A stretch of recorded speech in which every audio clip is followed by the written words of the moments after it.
Hi everyone, this is Gina from the autismhelper.com. Today I wanted to show you the structured task boxes that I'm in the process of making. Now that we'll be entering the second half of the year, I wanted to really target skill sets for about 5 to 10 minutes on each kiddo. So recently I watched a really amazing example of this in action on the Spectrum Compass with Whitney. She's an awesome mom with the cutest little son, Kyson, who was diagnosed with autism, and she was actually featured on podcast episode number 49 with the Autism Helper. So ever since then, I've been hooked on her videos, working with her son in real life time. So I wanted to take her videos and apply it to the classroom. And of course, I'll tweak a few things based on functionality of my classroom and the needs of my kids. So first, I created a list of my students, and of course, this is a fake list. These are not real names. Well, it's our Autism Helper team names.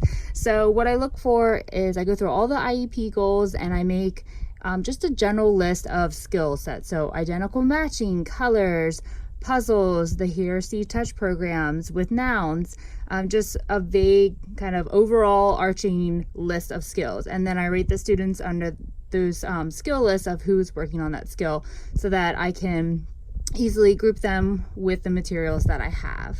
Okay.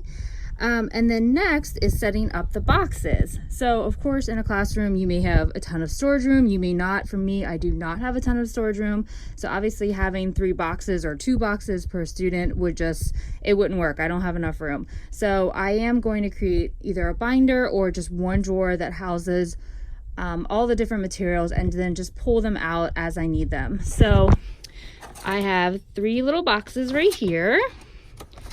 And on the ends, they have little tags, and they'll eventually have a little schedule that matches the tags.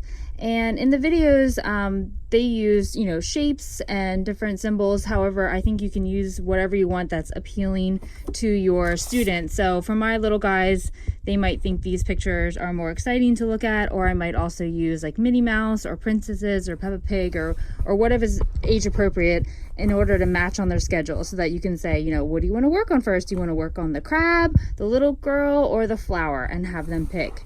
And then in each of the boxes, you're just going to place in the items that go along with the targeted skills that you made a list of. So for this student and a couple more, they're working on puzzle pieces, and you can modify this based on each student. So maybe a couple of your students are only working on putting 3 pieces in, or maybe you have a student who's working on all the pieces. So it just depends on your student, but you can modify it still to fit each one of your kiddos. Another little activity is this really neat mix and match teddy bears for identical matching. And I just pull out a few of these, give them a set of each, and they have to match the identical bears. And then the last one is working on colors, and I have some color cards right in here. So this is just a simple way to target skills that I'm really going to try and use the second half of the year, now that we have routines down and I really know where my kids are and what they need to be working on. Hope you enjoy.